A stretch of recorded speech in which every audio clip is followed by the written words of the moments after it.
नमस्कार, आप देख रहे हैं न्यूज एक्सप्रेस भारत और मैं श्रुति। दुद्दी में राज्य महिला आयोग की सदस्य नीलम प्रभात ने सामुदायिक स्वास्थ्य केंद्र का निरीक्षण किया। इस दौरान उन्होंने कर्मचारियों की उपस्थिति, सफाई और मरीजों को मिलने वाली सुविधाओं का जायजा लिया। कई कमियों पर नाराजगी जाहिर करते हुए उन्होंने तत्काल सुधार के निर्देश भी दिए। नीलम प्रभात ने उपस्थिति रजिस्ट्रार की जांच की, जिसमें सीएचसी अधीक्षक डॉक्टर शाह आलम समेत 23 नियमित कर्मचारी और 34 संविदा कर्मियों के नाम थे। रजिस्टर में 3 सरकारी और 6 संविदा कर्मी छुट्टी पर पाए गए, जिनके अधिक छुट्टियां स्वीकृत करने पर डॉक्टर शाह आलम और बाबू संजय कुमार को फटकार लगाई गई। निरीक्षण के दौरान एक कर्मचारी की एडवांस सीएल चढ़ी देख वे हैरान रह गई और रजिस्टर में ओवरराइटिंग तथा हस्ताक्षर की गड़बड़ियां पाई गई, जिसमें उन्होंने नाराजगी जताई और चेतावनी दी कि भविष्य में इस तरह की लापरवाहियां बर्दाश्त नहीं की जाएंगी। निरीक्षण के दौरान अस्पताल परिसर में बंद पड़े जन औषधि केंद्र पर भी ध्यान गया और उन्होंने केंद्र संचालक से फोन पर जानकारी लेकर इसे तत्काल चालू करने के निर्देश दिए।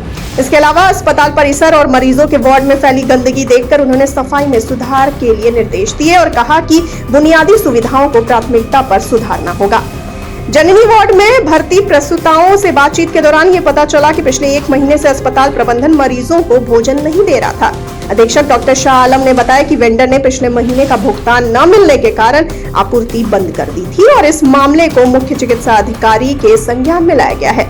निरीक्षण के बाद नीलम प्रभात ने सीएचसी की दुर्दशा पर नाराजगी जाहिर करते हुए कहा कि यह स्वास्थ्य केंद्र नीति आयोग के आकांक्षी जिलों में आता है और यहां प्रतिदिन 400 से 500 मरीज आते हैं, लेकिन व्यवस्थाओं में कोई सुधार नहीं हो रहा है। उन्होंने कहा कि 1.5 महीने पहले दिए गए निर्देशों पर अमल नहीं किया गया है और सफाई, भोजन और जन औषधि जैसी बुनियादी सुविधाओं की स्थिति सुधारना अनिवार्य है। निरीक्षण के दौरान जिला कार्यक्रम अधिकारी विनीत कुमार सिंह, सीडीपीओ मनोज सिंह, जिला प्रवेशन अधिकारी इंद्रावती, केंद्र प्रशासक दीपिका सिंह आदि लोग उपस्थित रहे। देखिए, स्थितियां पूर्ववत हैं। आपको याद होगा कि 7 नवंबर को मैं यहाँ पर आई थी पहली बार।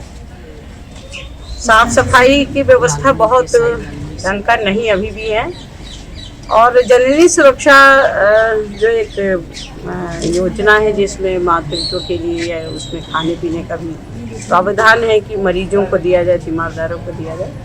तो बता रहे हैं कि टेंडर नहीं है और यहाँ जिले स्तर का जो खाना देने वाला व्यक्ति है वो भी अनुपस्थित है। कारण चाहे जो भी हो, ये तो मुझे सीएमओ से बात करके ही पता चलेगा, लेकिन अभी भी उनको भोजन की व्यवस्था यहाँ पर नहीं है। पिछली बार भी नहीं था और पिछली बार तो बताया था इन्होंने कि छठ की वजह से वो नहीं है, बाहर से दूंगा मंगवा के, मैं चली गई। जन औषधि केंद्र वैसे ही बंद पड़ी है।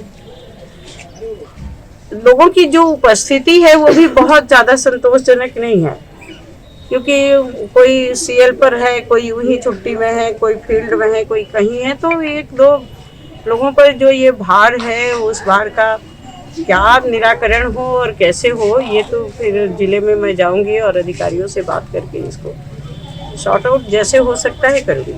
लेकिन मुझे सबसे ज़्यादा दुख गंदगी पर होता है। अस्पतालों में सफाई की व्यवस्था होनी चाहिए और खास करके वहाँ जहाँ भर्ती मरीज रहते हैं, जहाँ ऑपरेटेड लोग रहते हैं, जहाँ पर मैटरनिटी यानी या जहाँ धात्री और गर्भवती माताएं हैं, इन्फेक्शन लगते। पिछली बार भी मैंने कहा था कि टाइम नहीं लगता और उससे एक बड़ा रोग उनमें जनरेट हो जा रहा है, अभी भी होता है। तमाम आप देख रहे हैं कि स्त्री रोग की एक से एक घटनाएं सामने आ रही हैं। सिस्ट हो गया, बच्चेदानी निकाल देना पड़ा, है ना, लगातार ब्लीडिंग हो रहा है। इस तरह की चीज़ें ये इन्फेक्शन का ही कारण होता है ज़्यादातर, और वो मुझे सीएचसी में संतोषजनक नहीं लगता कभी भी आते। तो और जबकि ये तहसील है, ये तहसील है। कई 2 राज्यों की शायद सीमाएं भी लगती हैं यहाँ से, 4 राज्यों की सीमाएं भी लगती हैं। ये स्वयं में बहुत बड़ा है, भौगोलिक दृष्टि से बड़ा दूर क्षेत्र है। अगर इतनी दूर दूर से मरीज आते हैं और संबंधित व्यक्ति अगर यहाँ उपलब्ध ना हो, ना मिले, एक व्यक्ति जितना काम कर सकता है उतना ही करेगा, तो निश्चित रूप से उन्हें परेशानी होती है। अब इस संदर्भ में एक निष्कर्ष मैं आपको कुछ नहीं देना चाहती।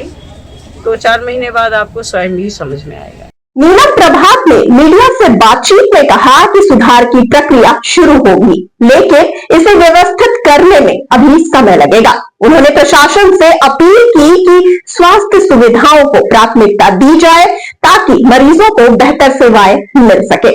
आपको इस बारे में क्या कहना है? अपनी राय हमें बताइए कमेंट सेक्शन में, और साथ ही जाते जाते इस वाले वीडियो को कर दीजिए लाइक और शेयर, और चैनल को सब्सक्राइब करना बिल्कुल ना भूलिए। मुझे दीजिए इजाजत, नमस्कार।